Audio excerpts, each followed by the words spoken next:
It's time for a new year, and that means new changes to our homeschool. Every single year, I like to make a few tweaks and adjustments as we go back into our school in January, and this year is no different. Some years I introduce new curriculums, other years it's just slight shifts to the schedule. This year, it's kind of all of the above. So we're going to talk about that today here in this video. I'm going to walk you guys through what we're changing, and I'm going to walk you through my kind of plan A, B, and C schedule that I referred to in my goals video that I posted on Wednesday. So let's get started.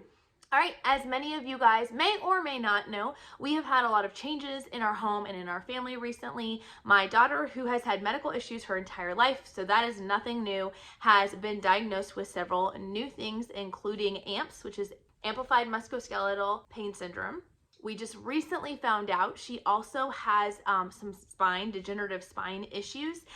So she basically is a 60-year-old woman trapped in a 10-year-old body, which means we have to do a lot of movement, a lot of physical therapy exercises, a lot of things to keep her mobile. She was already dealing with things like arthritis and many other things. I did want to thank you guys real fast for praying for her so much, and did want to update you guys that we did get the scans back on the lump in her leg, and we, praise God, it is nothing serious. It is not cancerous. It is not a blood clot or anything like that. So just wanted to thank you guys so much for praying for that in particular.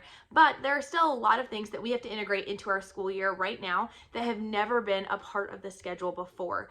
Because of her diagnosis, we have to do 5 desensitization exercises every single day. These take 5 to 10 minutes a piece, but obviously just working with kids, they take longer than what they're supposed to take because there's preparation and gathering the tools and all of the things. Then there's also several workouts that we're having to incorporate to our day to make sure she is staying physically active enough, doing her physical therapy exercises and other things to keep her mobility high. So lots of different new factors coming in. Another thing is, I know many of you guys in my recent update video shared, don't worry about it, just kind of let things go. And we've taken 2 months, very light, little to no schooling, and really just kind of taking a second to absorb all of the new medical diagnoses. But I do actually have other kiddos with special needs, including my son, who has dyslexia, auditory processing, and autism, and he needs structure and he needs to get back to it. And so I'm trying to balance the needs of all 6 children, not just my ones with special needs. And so I'm trying to find a schedule that works for all of us. And I'm going to show you guys kind of what we figured out. So the first thing I did, because right now the medical diagnosis, the medical to-do list is really, really high. So the first thing I did is I put together a plan A, a plan B, and a plan C schedule for her medical treatment. Guys, this is just what she needs medically right now on a daily basis. I color coded these green, yellow, and red. So green are days that are going really, really right. Everything's going good. This is your ideal schedule. Yellow is things are getting a little hairy. We may not have time to fit it all in. And red are those really, really, really tough days. So for instance, like I said, she needs 5 desensitization exercises. 5 are built into plan A. Only 4 are built into plan B, and 3 are only built into plan C. Also, she has multiple workouts that she needs to do every single day. Every single one of these includes her physical therapy workout. It includes a more heavy cardio workout with her dad, but the plan A day is like 20 to 25 minutes. The plan B day, 15 to 20 minutes, and the plan C day is only 10 to 15 minutes. So you can see there was either adaptations of taking certain things out and or just reducing the amount of time that different tasks take, still making sure she gets all the medical treatment she needs, but just being realistic that every single day is not going to be a perfect day. Now, why am I talking about her medical stuff and my homeschool update? Well, it's because I needed to figure out this before I could go into our homeschool schedule. And I did something very, very similar. I did a green day, a yellow day, and a red day for our homeschool schedule. This is the perfect ideal schedule with times listed. I don't schedule everything to the second, but I do kind of time block and say during these couple of hours, this is what should get done, and so on and so forth. But for the plan B and plan C days, I recognize that the whole point of those being plan B and plan C days is that they're not going to be sticking to our schedule, and there's no way to guess what the schedule is going to be. So instead, I just broke it up into morning and afternoon and what needed to get done in those days. Let's break it down a little bit though, and let me share with you guys some of the things that we are doing, that we are changing for this year. We have always had a morning menu or a morning basket time at the beginning of our homeschool day. We've always gathered around, we've gone through Bible, different memorization things that we're doing, and it's just such a sweet time, and I absolutely love it. This time, however, takes about an hour to do, and that's our personal choice. You could definitely do it a lot shorter, but to get all the things in that I desire, it takes a while to do. So I have decided to make the hard decision to adjust because I am running out of steam and physical, emotional energy by the end of the day. So I'm trying to make sure that I prioritize those things first that need to come first. That means that we will still plan to start our school day around 8:15 in the morning. We will still kind of start with gathering all together, but we will start out by doing a workout together. Now, this will be a mixture of the brain training exercises that we do for my son's Diana Craft Right Brain Reading Program. So these are crossing midline exercises. The great thing about this is stuff that he has to get done in his school day, as well as things that can count as an exercise for my daughter's needs as well. So we will do those exercises all together first thing in the morning. We will also then probably do a 3 to 5 minutes worth of doing some fun exercises. We have this fun game called Move Ease, which is essentially you roll a dice and then you pull out a card. It'll be some kind of exercise. You'll have like wall sits, and however many dice, whatever number the dice shows, that's how many of that exercise you're going to do. So we'll just kind of do 3 to 5 minutes of that as well. Just a great way to warm up, get our bodies ready for the day, and help meet those requirements for her exercising. After that exercising, we will do World Watch News.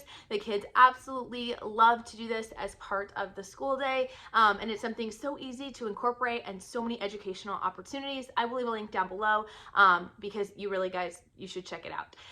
The third part of our morning time will then just be simply reading some scripture. Now, in the past, we have done apologetics series. I absolutely love it. I still want to incorporate it, but we're not going to incorporate it in the morning anymore because it is a little more time consuming. And right now I'm kind of having to cut things down a little bit. So I want to make sure we're in God's word at bare minimum. And so we'll still get that time. It just won't take quite as long. After that, another thing that I'm going to be doing that will change considerably is after that short morning basket time, morning togetherness time, whatever we want to call it, the kids are now going to disperse. Now that's pretty typical. I will put up a routine video that I did earlier in the fall of what our routine looked like so you can see how this sort of changes, I guess, a little bit. But instead of working with my littles first, which is what I've always done, because I find that when you fill the littles buckets, they have more patience and are willing to wait as you go throughout the day. There's less disruptions. But because of needing to truly just get to the most important things first, I'm going to be starting out with a reading lesson with my oldest son. Like I said, he has severe dyslexia, autism, auditory processing, and these reading lessons are intense. They are long. They are about an hour long. Now, we're not doing the same thing for an hour. Within that hour, we're kind of shifting and adjusting different kinds of things that we're working on. It takes an hour to go through that whole like language arts component. And so I'm going to be starting out my day with that. I really want to make sure that he doesn't just get what's left over of me, that he really can get focused attention. And I know that as he's getting older, time is running out, so to speak, to catch up. And so I really want to make sure he's getting focused attention first thing in the morning. While he is doing that, my other two will be going and doing independent work. And then my youngest three will be doing kind of a block schedule within that hour. Part of that time will be doing an audiobook that they'll be listening to that I assign. Part of it will be doing some worksheets, just fun educational worksheets from Creative Fabrica. And then the third portion will be doing just kind of busy bin activities. Not the ones you see on Pinterest. I've done those before, but I'm talking more just like playing with Duplos or Magnetiles or things that are pre-done. They're just sort of special school toys that they'll get to play with during that time. After I'm done working with my oldest, I am going to check my oldest daughter's work. Now, she is a self-motivator. She wakes up early in the morning. She gets her schoolwork done by 10:30 in the morning. She will be pretty much done with all schoolwork unless it is something that she's waiting on me on. So I'm going to take time, help her kind of wrap up anything, answer questions, check her work. And this is a really good time with her. After that, I will switch gears and do reading with my oldest of the littles. the one with all the medical needs. I'm gonna work with her for the first time in the day. That is really odd for me to not even begin to work with her till like 10:30 or 10:45 in the morning. It's gonna be really, really different, but I think it's just what we need right now. And we're gonna start with reading because again, that is the most important subject of all the things she's working on right now, the area she needs the most help in. So we're gonna start out by working with reading, and then we'll move into our next block of time where I will then check with my son, who I've not worked with yet. I will check in with him, see what he needs. It doesn't take much time at all, but I just want to make sure he's doing the work I've assigned and see if he has any questions. And then I'm going to work with the littles. Now, here's the deal. I'm not working with them until the late morning, and with this in the past I've had specific books or curriculums I'm working through with them. Nothing super intensive, nothing super long, but I would give them each their own like larger block of time. The fact is that they are 4 and 5 years old and they are not required to have a lot of school right now. We are actually not even legally required to do school with them until they're 7. We're not planning on waiting that long. Like I said, we're doing stuff now, but instead of trying to get through X amount of material, I'm going to, for this season of life, set a timer for 30 minutes, and I'm gonna give them my undivided attention for 30 minutes, and we're gonna see what we can knock out in that 30 minutes. When the timer goes off, we're just gonna shut the books, we're gonna call it good, and we will go back to it again the next day. I do hope to take a little bit of time on Saturdays when my husband is home to kind of sit down and work a little more intentionally one-on-one with them, kind of do a little more reading with them, and just kind of interacting more so with them, because I do know right now in this busy season, they're getting a little bit of the short straw. They're very, very flexible and they're very sweet, and they're getting lots of times with siblings, and they're still learning a lot, so I'm not worried about that, but I do want to make sure they're still getting mom's attention. I just need to adjust when that happens. I will finally end up right before lunch going back to my daughter, who I helped with reading earlier. While I'm working with the little ones for 30 minutes, she'll be doing her independent work, and then I'll go and help her with anything else that she needs to fix, and then we'll have lunch. Right after lunch though, we are jumping right back into it. That is when I'm doing physical therapy exercises with my daughter. We're doing afternoon meds and another round of desensitization exercises. And then at the end of that hour, I will check with my oldest son, see if he had any questions or any problems, any help that he needs of any kind. That brings us to our 1 to 3 o'clock slot. And in this time is when we're going to try and do group work. Again, in the past, I've had a lot of different group work and we've done it successfully, but adding in all of these other physical needs, I just don't know how much we're gonna be able to get to realistically. So I'm going to have a basket, or rather my cart, and it has things like history, it has science, it had read alouds, apologetics, that morning menu that we were doing in the past, I guess we're gonna call it an afternoon menu now, as all of those elements to it. I am not crazy. I know we're not going to get to that every day, but my goal is that we would take that 2-hour time and just get through whatever we can. Then we'll do a quick pickup of the house, and it will be time for quiet time. Quiet time is 1 hour in the day that is carved out. It's a non-negotiable in our home, and it is an opportunity for them to just have some chill time. They can read, they can sleep. If my older ones are not done with their schoolwork, that's kind of their catch-up hour. And that quiet time acts as a transition moment from school day to regular day. At that point, then our school day will be over, but we will actually, as soon as we get up from quiet time, we will have another workout that we will be doing. Again, that's that 20 to 25 minute workout, or 10 to 15 or 15 to 25, depending on which day, which kind of day it is. And that is when we'll jump into doing that. So there is just a lot here. It's busy. It's crazy, it's chaotic, but the blessing in all of it is that we are getting the opportunity to kind of think through ahead of time, to make those decisions ahead of time about what needs to get done versus what we would like to get done. Very, very quickly, because I don't want this video to be too long, with Plan B and Plan C, I'm not gonna walk through everything, but essentially it's just those necessities. Really, when it comes down to Plan C, it is essentially getting in Bible, math, and reading in the morning. In the afternoon, it's getting in that quiet time and at least that short workout.